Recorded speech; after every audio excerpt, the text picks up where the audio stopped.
Now that our profile is ready, we can go ahead and discover jobs and see what the lead section has to offer. So we looked at Discover already, but just a refresher, this is where you get to see other freelancers, look at their rates, what they do, and perhaps you can hire them, do a collaboration with them. And as you can see, there are no paywalls or anything. You can just click on any of them, get in touch with them, and this is letting us know that they're rather active. These are their project and the recommendations. So a profile like this is what you want to strive for. We kind of have that going, but there was the services that we made, and then there's the different projects and recommendations.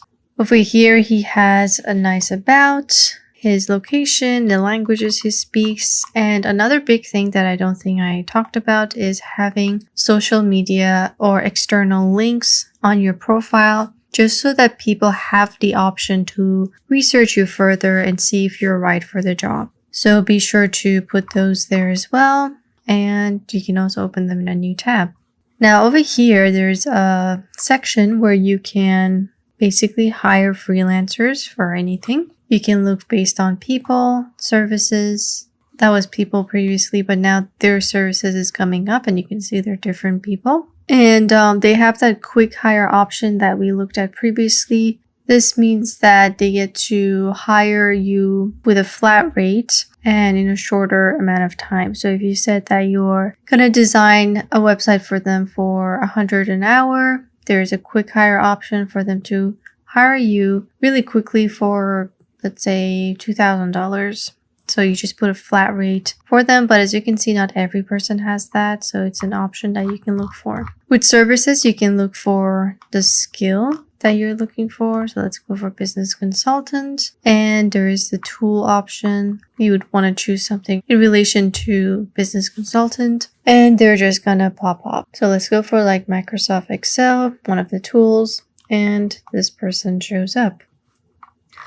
They have a starting rate because this is a service. If you want to see the per hour, that would be a people search. So people search. Next, we also have projects. If you ever want to just brainstorm and take a look at what other people in your field are doing, you just go to projects and look for a skill that you have. So let's go for brand designer. And I want to see what people are doing with InDesign. There we go. We got some pretty nice print work. I can look at this for inspiration. Let's search for something. I'm going to clear everything. Go to projects and let's search for stamp design. And now I can get different things that I can look for inspiration. So I'm just going to go over here and look at this person's process. Pretty nice. Here they're sharing their work from Behance. You can also just link it down here if you prefer. So that is the Discover page. Pretty cool stuff that you can do. Now let's go to the jobs page and see how we can find jobs. So as mentioned previously, this is all jobs in all categories, and these are the jobs that you've applied for.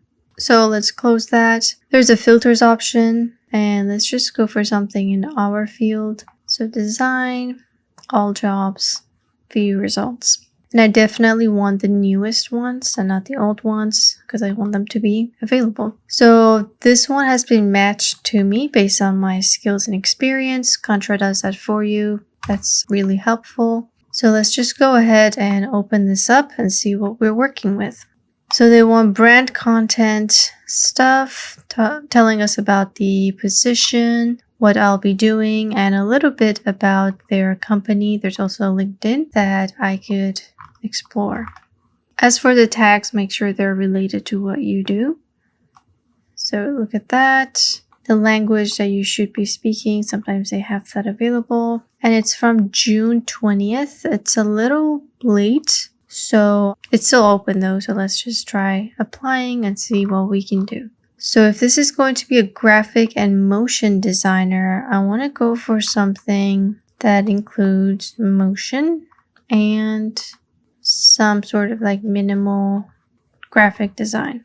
Now, what should you put in this top bar? A lot of people start by introducing themselves and saying that they're passionate about something like that. But try to imagine yourself as the hiring person, and that's not really helpful. They're gonna get a lot of these requests, and the first thing they want to understand from your message is what can you do that the others can't do. So that's how I would start a sentence over here. So if you have 20 years of experience in graphic design, that's something you want to put in there. If you've worked with Airbnb, you would put that in there. Something impressive. If that is not the case for you, you can mention the amount of programs you know. So expert in 10 plus programs. You can talk about timelines, anything that can impress them and set you apart from everyone else. As always, we can use the help of ChatGPT to write something pretty decent for us.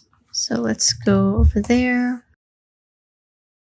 For a graphic and motion designer position, include a good hook line and keep it under 1500.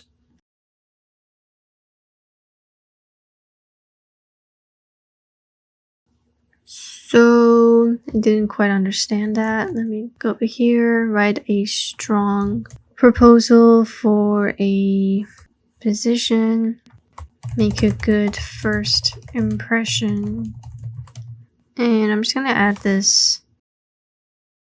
So ChatGPT got us this bulky text of what we are doing and how we're unique and stuff, but you can see that in each paragraph there's a way to open this introduction.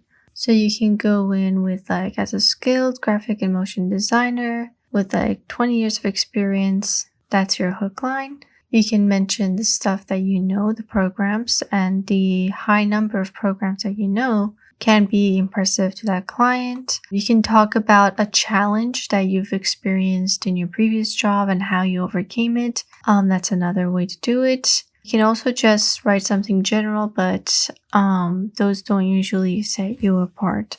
So choose the approach that is most suitable for you and put them into the request. So I'm just going to grab something like that, place it here. I have my Calendly link and of course the linked project. Let's submit this application, and now this message was sent. This now goes into the applied section, and they're going to be in review until the other person will either accept you or reject you. And those can sometimes take a while because Contra, as I mentioned, is a new platform. However, if you go for the jobs that are not on Contra, let's go over here.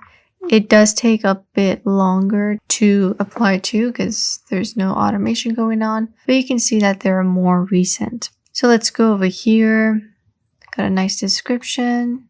Remote work from Europe and UK, but we're just gonna look at what happens. So let's hit apply. It takes us to their page. It's no longer available. Let's try something else. Community curated. Let me see if this one is available. All right, so we have a Google Doc, pretty straightforward, but you would have to put in this stuff yourself. So here, if it's asking for a link to a portfolio, you can just share your Contra page. If you just go over here, share profile, it copies it, and then you paste it like so. And then we have the references. You just go over here to your profile and copy these recommendations. And there we have it. So you can go both ways and just go for things that suits you best. This is another Contra project. It's pretty recent. I would recommend just looking around, and if you're applied to a bunch of, say, animator jobs and you're not getting anything, it could be that your profile does not have the suitable information. So that's why it's important to go to Discover, look for animators, and see what they have on their profile. If they put the way they showcase their work is through the animation itself, the sketches, the challenges, then that approach is obviously working. So look at how they are showcasing themselves and expressing their creativity and try to replicate that in your own style. So that's how you apply to jobs. It's rather simple. We had the Contra jobs and off Contra jobs. Now in the next lesson, we're going to take a look at further templates and contract styles for freelancers just to set you up for a bigger business scale and allow you to do more stuff outside of Contra. I'll see you guys in the next lesson.